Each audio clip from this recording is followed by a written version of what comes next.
Salve fratres, te iterum videre Patris Allegro Veritas Liberamit Vos. Saya mau mengajak kita untuk membahas tuduhan orang-orang di luar gereja Katolik tentang apa yang disebut oleh para kritikus teks sebagai koma Johanneum. Apa itu koma Johanneum?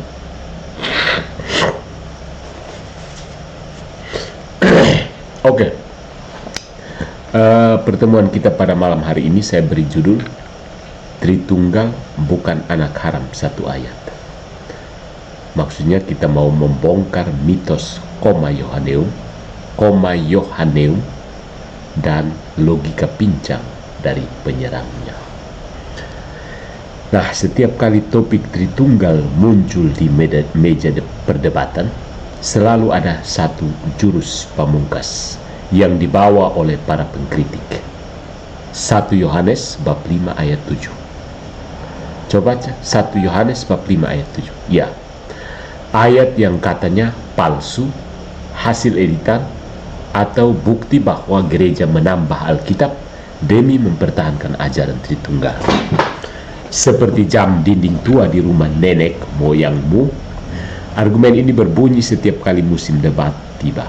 Membosankan, tapi entah mengapa selalu ada yang masih percaya. Narasi biasanya sederhana dan dramatis. Lihat, ayat ini tidak ada di naskah Yunani kuno. Berarti Tritunggal itu ajaran buatan manusia, bukan dari Allah. Dalam imajinasi mereka, 1 Yohanes 5 ayat 7 adalah satu-satunya batu bata yang menahan tembok Tritunggal. Copot batu itu, maka seluruh bangunan ambruk. Masalahnya, cara berpikir seperti ini bukan hanya salah logika, ini seperti mengira menara Eiffel akan roboh kalau satu paku kendor. Mari kita luruskan sejak awal. Kritik teks adalah cabang ilmu yang memeriksa varian naskah untuk memahami sejarah teks. Ilmu ini berguna, tetapi tidak pernah menjadi hakim tunggal yang memutuskan iman. Gereja Katolik tidak panik ketika sebuah ayat dipersoalkan. Justru kita yang sejak awal memelopori penelitian naskah, mengedit, dan memberi catatan kaki. Kita mencantumkan tanda kurung pada koma Johanneum, bukan sebagai pengakuan dosa, tapi sebagai laporan kejujuran. Sesuatu yang sayangnya tidak semua tradisi kitab suci lain berani lakukan. Kerennya di situ. Jadi, sebelum kita masuk lebih ke dalam, satu hal perlu ditegaskan. Doktrin Tritunggal tidak lahir dari rahim 1 Yohanes bab 5 ayat 7. Bahkan jika ayat ini dihapus total dari semua Alkitab di dunia, Tritunggal tetap berdiri kokoh karena ia dibangun di atas fondasi kitab suci secara keseluruhan, disaksikan oleh tradisi suci, dan dirumuskan dalam konsili-konsili gereja jauh sebelum varian teks ini populer di Vulgata. Sekarang mari kita preteli mitos ini lapis demi lapis dengan secangkir logika, sedikit sindiran, dan data yang cukup untuk membuat siapapun yang masih mengulang tuduhan ini merasa seperti sedang memukul tong kosong. Nyaring bunyinya, kosong isinya. Ada mitos yang namanya mitos ayat palsu. Di sini definisi palsu itu dipelintir. Kita mulai dengan satu pertanyaan sederhana. Apa itu ayat palsu? Bagi sebagian orang, palsu artinya tidak ada di naskah tertentu yang saya suka, jadi pasti bohong. Ini sama pintarnya dengan berkata, kalau tidak ada fotonya di Instagram, berarti peristiwa itu tidak pernah terjadi. Dalam dunia kritik teks, istilah palsu tidak dipakai seenaknya. Yang kita punya adalah varian tekstual, perbedaan isi antar naskah yang muncul karena proses penyalinan tangan selama berabad-abad. ya, yang tidak pernah salin tangan seperti Protestannya. Stop. Kadang ada kata yang hilang, kadang ada frase yang ditambahkan untuk memperjelas, kadang penyalin menggabungkan dua bacaan. Itu normal, dan justru keberadaan ribuan naskah memungkinkan kita memeriksa semua varian itu secara jujur. Kitab suci kan? Jadi saudara-saudariku, menyamakan varian teks dengan pemalsuan adalah kesalahan kategori. Itu seperti menuduh peta tahun 1800-an palsu karena belum mencantumkan jalan tol yang baru dibangun pada tahun 1990-an. Gitu. Nah, mari kita lihat fakta filologis tentang koma Yohaneum. Kamu dapat apa baru ya? Koma Yohaneum. Mari kita bicara data, bukan drama. Koma Yohaneum. Apa itu koma Yohaneum? Frase Bapa, Firman, dan Roh Kudus, dan ketiganya adalah satu. Frase ini tidak ditemukan di mayoritas naskah Yunani sebelum abad ke-13. Fakta ini sudah lama diketahui, bahkan oleh sarjana Katolik sendiri. Tapi itu bukan akhir cerita. Bacaan ini kuat dalam tradisi Latin. Ada di Old Latina, Itala, sebelum Vulgata, muncul dalam Vulgata sejak abad-abad awal, dan dicatat dalam pelbagai naskah liturgis, dan ada jejaknya di tradisi Armenia, Koptik, Syria, dan Ethiopia. Dengan kata lain, varian ini punya riwayat lintas batas dan lintas wilayah, bukan sekedar iseng ditambah oleh satu penyalin malas di ruang gelap. Nah, di sini ternyata ada kejujuran tradisi Katolik. Berbeda dengan mitos bahwa gereja menutupi, kenyataannya justru gereja Katolik lah yang sejak awal menandai varian ini dengan tanda kurung atau catatan kaki. Lihat saja terjemahan resmi yang diterbitkan komunitas Katolik. Edisi modern mencatat dengan jelas bahwa ada perbedaan antara naskah. Ini artinya gereja tidak pernah berusaha menjualnya sebagai ayat asli yang seragam di semua naskah. Kita menaruhnya di sana untuk pembacaan liturgi sambil mengakui statusnya secara akademis. Itu bukan konspirasi, itu namanya transparansi. Konsep yang sayang sekali membuat sebagian pengkritik alergi. Apalagi kalau diminta membuka katalog varian kitab suci mereka sendiri. Nah, saudara, kalau Anda mengira bahwa koma Yohaneum adalah senjata rahasia yang kalau dicabut akan membuat Tritunggal roboh, Anda sedang menyerang bayangan, bukan bangunan. Dan seperti biasa, menyerang bayangan tidak akan membuat rumah itu runtuh. Yang roboh justru kredibilitas argumen Anda sendiri. Nah, mari kita lihat logika bahwa Tritunggal berdiri di atas satu ayat ini. Ada sejarah dogma Tritunggal lahir tanpa koma yang ini, koma Yohaneum. Kita bongkar ilusi. Doktrin Tritunggal sudah ada ratusan tahun sebelum koma Yohaneum populer di Vulgata. Konsili Nicea dan Konstantinopel, dua sidang besar yang menetapkan rumusan iman Tritunggal, tidak membutuhkan ayat ini sama sekali. Mereka merumuskan iman dari keseluruhan kesaksian kitab suci dan tradisi gereja, bukan dari satu kalimat yang muncul di catatan kaki. Dengan kata lain, kalau koma Yohaneum dihapus dari muka bumi pada abad pertama, Tritunggal tetap lahir, tumbuh, dan berdiri tegak, tanpa harus menunggu injeksi teks dari abad pertengahan. Ada bukti kitab suci di luar 1 Yohanes bab 5 ayat 7 ini, yang dikenal sebagai koma Yohaneum. Ada daftar amunisi yang bahkan tanpa koma Yohaneum sudah cukup untuk menegakkan Tritunggal. Matius 28 ayat 19, Yesus memerintahkan baptisan dalam nama Bapa dan Putra dan Roh Kudus. Yohanes bab 1 ayat 1 sampai 14, Firman Sang Logos adalah Allah dan menjadi manusia. Yohanes 14 16 sampai 17 dan 26. Roh Kudus sebagai pribadi yang diutus oleh Bapa dan Putra mengajarkan segala sesuatu. Kemudian 2 Korintus bab 13 ayat 13, berkat apostolik menyebut Bapa, Putra, dan Roh Kudus bersama-sama dalam satu berkat liturgis. Kemudian ada Kisah Para Rasul bab 5 ayat 3-4, Roh Kudus diidentifikasi dengan Allah.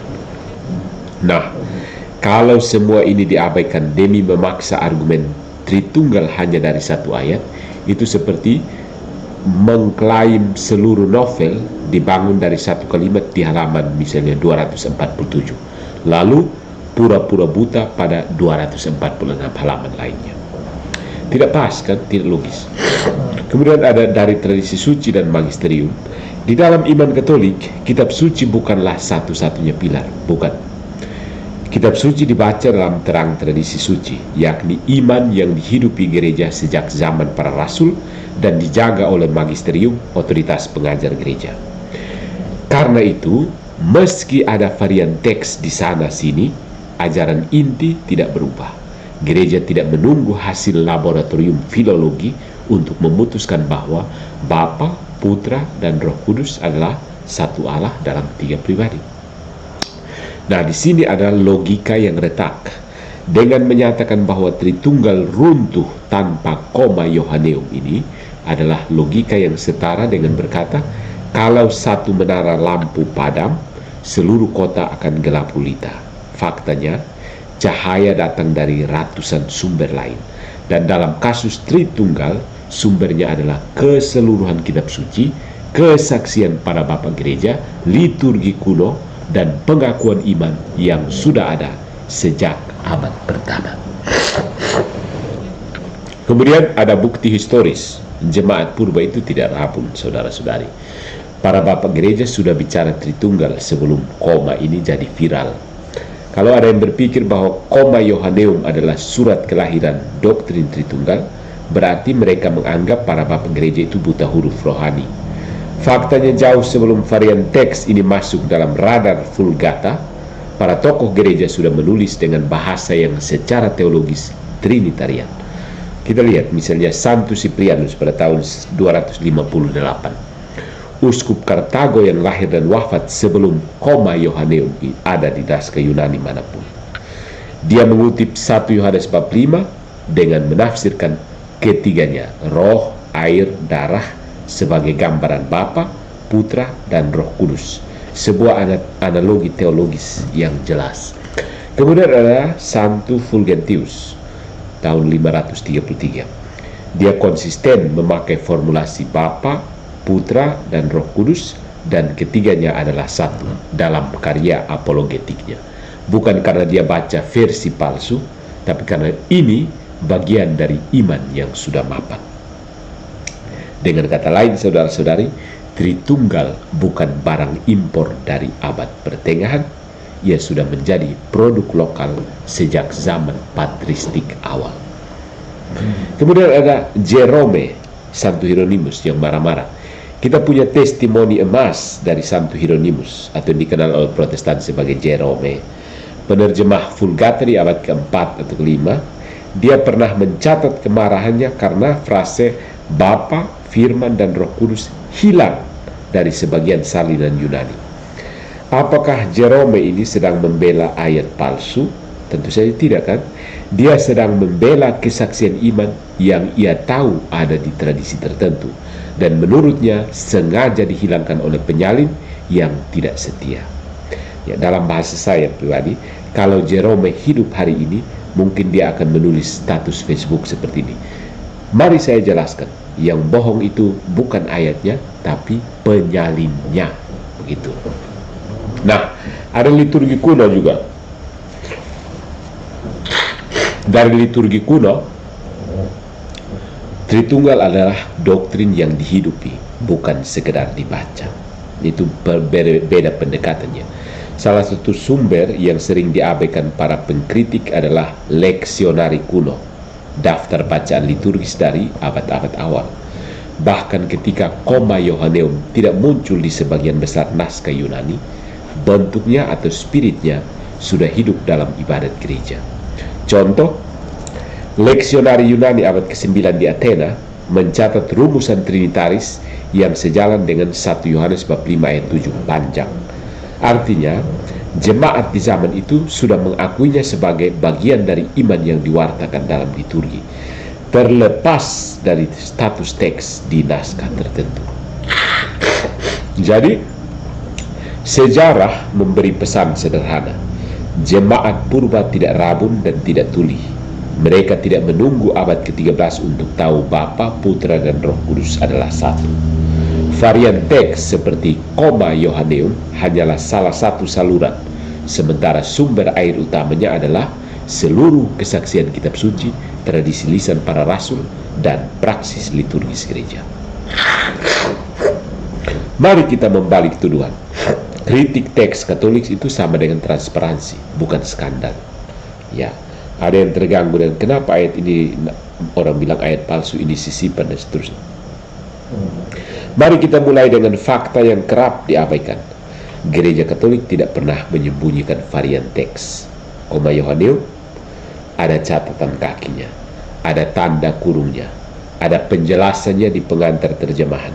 Bahkan di edisi kritis seperti Nova Vulgata atau UBS, daftar naskah yang memuat dan tidak memuat varian ini dipublikasikan untuk siapa saja yang mau memeriksa. Mau periksa silakan.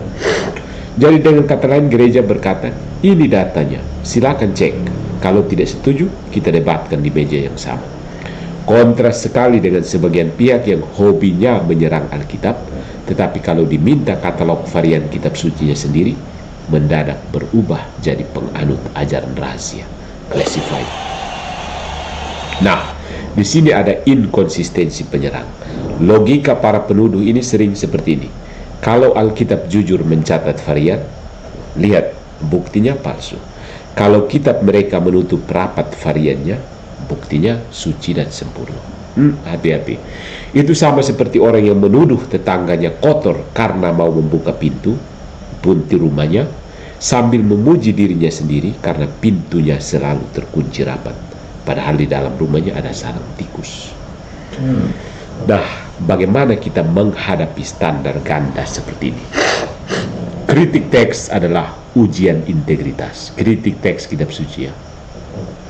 Gereja Katolik lulus ujian ini karena berani membuka seluruh arsip, lengkap dengan bukti manuskrip yang bisa diakses siapapun. Anda boleh setuju atau tidak dengan kesimpulan gereja, tapi Anda tidak bisa menuduhnya beroperasi dalam kegelapan. Sebaliknya, menuduh doktrin Tritunggal runtuh gara-gara satu varian teks tanpa mau membuka semua data kitab sendiri adalah bentuk kemalasan intelektual. Itu bukan pembelaan iman, itu seleksi data. Mengambil yang enak untuk menyerang, membuang yang pahit untuk diri sendiri. Nah, tantangan terbukanya adalah kalau mau bicara soal keahlian teks, saya tidak studi khusus tentang itu ya. Tapi kita bisa duduk di meja yang sama. Saya bisa bawa Novum Testamentum Graece, Nova Vulgata, dan katalog varian UBS. Anda bawa naskah, terjemahan, dan daftar varian kitab Anda sendiri. Kita buka semua di depan publik. Dan kita lihat siapa yang menyembunyikan varian teks. Biasanya di titik ini, lawan diskusi akan tersenyum kecut sambil mencari alasan untuk pulang cepat-cepat sudah. Karena kalau kita bongkar kritik teks, hanya Alkitab yang lulus uji kritik teks, yang lain-lain hancur berantakan. Jadi, saudara-saudariku, setelah kita buka lembar demi lembar apa yang tersisa dari tuduhan bahwa Tritunggal adalah anak haram dari satu ayat, tidak banyak selain debu retorika dan sisa-sisa logika yang berantakan. Koma Yohaneum hanyalah satu batu bata di dinding yang sudah kokoh oleh ratusan batu lainnya. Copot satu bata, dinding tetap berdiri. Malah yang runtuh justru klaim pengkritik bahwa seluruh bangunan bergantung pada bata tersebut. Padahal tidak. Tritunggal bukan bayi tabung yang lahir dari laboratorium abad pertengahan. Tritunggal adalah anak sah dari seluruh wahyu Allah. Dalam kitab suci, dipelihara oleh tradisi suci, dan dilindungi oleh magisterium gereja. Koma Yohaneum hanyalah serangan tambahan. Bakar seragamnya pun tentaranya tetap siap bertempur. Pasukan ini yang membuat kita tersenyum. Gereja Katolik dituduh memalsukan teks karena berani menunjukkan varian, sementara para penuduh merasa aman karena menyembunyikan rumah kaca mereka di balik selimut pekat. Itu bukan kemenangan argumen, itu cuma bukti bahwa mereka tidak siap bermain di liga yang sama. Jadi, untuk mereka yang masih mengulang-ulang mantra ayat palsu sambil berharap Tritunggal roboh, izinkan saya meminjam pepatah lama. Siapa yang menunjuk hidung orang lain, 3 jarinya mengarah balik ke dirinya sendiri. Dan akhirnya, in the end, Tritunggal tidak akan runtuh hanya karena satu koma Yohaneum. Tidak mungkin reputasi intelektual Anda, Tritunggal tidak bisa runtuh karena satu ayat saja. Ya, oh ini ayat palsu, berarti Tritunggal itu tambah. Bukan. Tapi mungkin sekali bahwa reputasi intelektual Anda yang teriak-teriak ayat palsu bisa runtuh karena satu asumsi yang malas diverifikasi. Jadi video ini tanggapan terhadap sedikit polemik tentang ayat apa yang disebut koma Yohaneum. Beberapa orang menuduh bahwa orang Katolik menambahkan ayat itu dalam kitab suci untuk mendukung Trinitas. No. Jelas?